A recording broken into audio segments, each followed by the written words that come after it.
Hi guys, today I'm going to show you how to change tools faster. You'll initiate the process by starting up Mach 3 and referencing all home. First we'll press the offset tab to go to the offset page. Then you'll set the tool number to tool 1, and then you'll move the bit into position and touch off on the material. Once you're touching the part, you'll go ahead and go into Mach 3 and press 0Z. Next, inside Mach, we'll change from tool 1 to tool 2. You'll go ahead and change out the tool to the second tool. Once this whole process is complete, Mach 3 will remember your tool length height, and therefore you won't have to touch off on the material again. A good practice would be to label the tool numbers.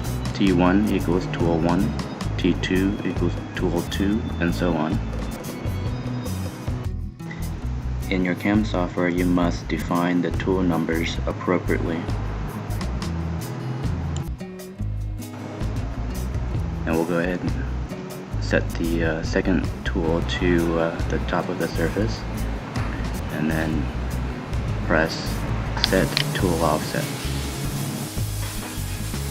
The only time you should press Z0 is when you zero out tool 1. You won't be doing that for the other tools.